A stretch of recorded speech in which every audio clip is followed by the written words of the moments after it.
Yeah.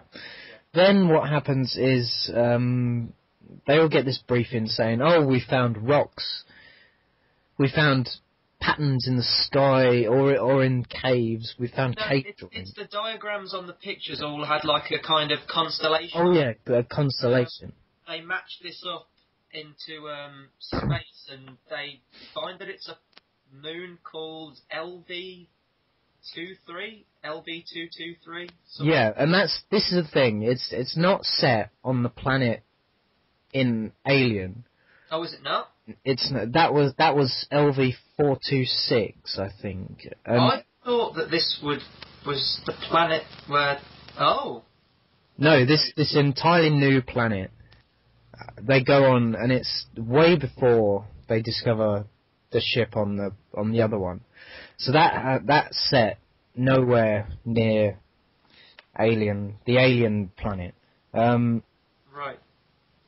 But you get the briefing and how they came up with the exact coordinates for this constellation of stars is. Well, I should think so. With $1 trillion expedition, they'd have to have all the high-tech kit and holograms and.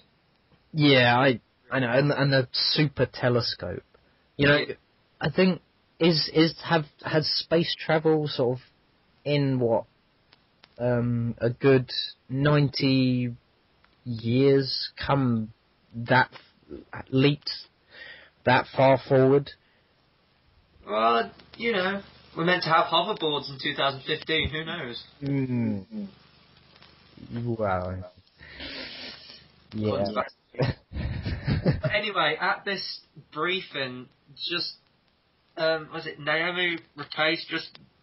I had to facepalm in the cinema. I had to. She comes up with this that we found this planet and we believe there are aliens on there. We call them engineers, and they could have crafted humanity.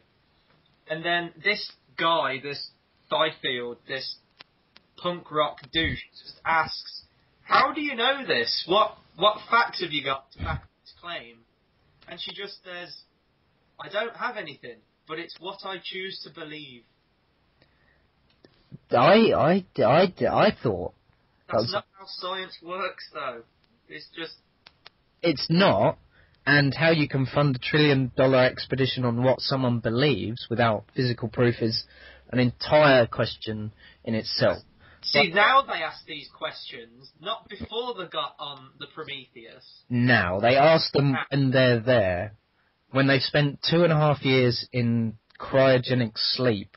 Yep. You wake up and say, oh, so basically they're saying, why am I here? Because I want to go home. I don't buy that they didn't ask any questions beforehand, but I think that whole bit with Noomi Rapace saying that's what I choose to believe comes back to her character. And yeah, because they kind of set it up before where her dad's like a priest, is he? He's a doctor. Yeah. He's a doctor in like Africa or something, and they see this funeral procession go by, and she's like, "Where do people go when they die?" And he goes, "Heaven." She goes, "How do you know there's a heaven?" He goes, "I don't, but it's what I choose to believe." It's a trope, a movie trope, having that sort of perfect dad in a film. Yeah. But I liked it. As a line, it's okay, but I'm just saying, as a scientist, which she is meant to be, and as a research team, they would just be like, no, seriously, why are we here? How do you know this? Facts, figures. Yeah, facts, figures. Do you have any physical proof that these things actually exist apart from a star constellation on a map, on a cave drawing? That is not sufficient proof to say, oh, it's an invitation to a planet somewhere or a moon. No, it's actually a moon, isn't it? Yeah, it's a moon. Yeah, it's a moon. And I think I have to agree with that. It's not particularly scientist-like. I mean, but then again, so religion isn't scientist-like. I mean, you say, can you prove there is a God? No, but it's what I choose to believe. But yeah, you can say that for religion, but science backs up with hard, solid, concrete facts. And if they're not facts, then they go through research and methods until they get concrete evidence, you know. Yeah, but then again, it is based on someone's beliefs, like saying, "Oh, but actually no." It's questions that are asked, like of stuff that's already existed. Like, how does that work? Does it work like that? And you keep asking lots of questions until you get to an answer. Whereas that is science. Because she does keep her faith throughout this. She has like this golden cross that the android's very interested in. Yeah. Because I think, I don't know if it's later on or around this point in the film, people like ask him, well, these created us, and she's like, yes, but what created them? And it's like, there still has to be this one being, so he still believes in God at this point. Yeah, I didn't buy that, really. I really didn't. Like, I'm supposed to believe that this person's faith has been broken. That would have been a good... Completely. Surely. It would have. It really would have. In the film, she loses her religion. I don't want to break into song, losing my religion, but that would have been a great, kind of bleak character twist.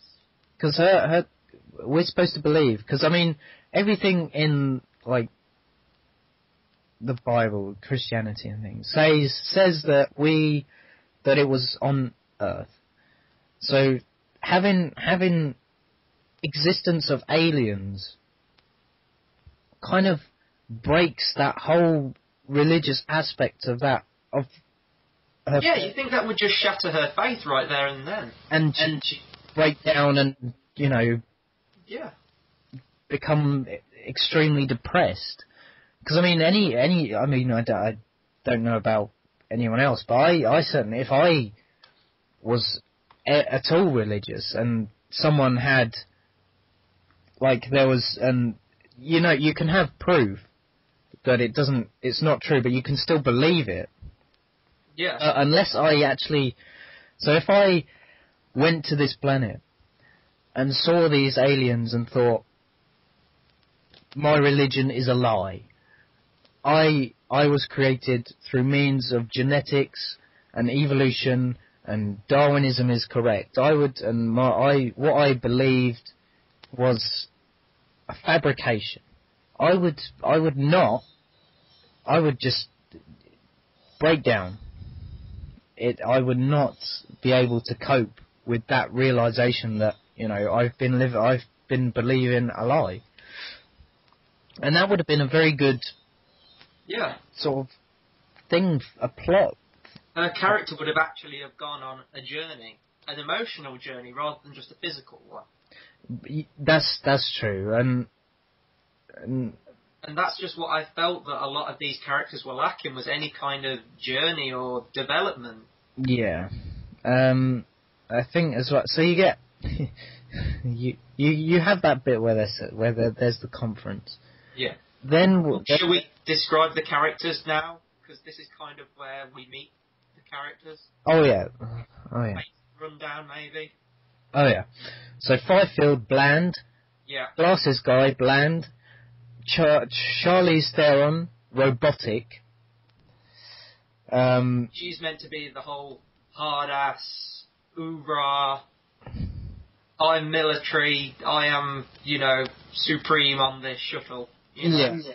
That kind of character. She gives such a robotic performance that she should have been cast as the android, and Michael Fassbender should have been cast as someone completely different, because she gives the most robotic performance. I mean, she's okay in it. To be honest. I found her okay when in the parts where she did have some sort of emotion. Which is very few and far between. Yeah, but she does give a very, very robotic sort of android-like performance. I just love that as soon as she comes out of stasis, she's just doing like push-ups and just crunches and everything. Oh yeah, and Avatar. Everyone's being sick and throwing up, and she's there like pumping iron.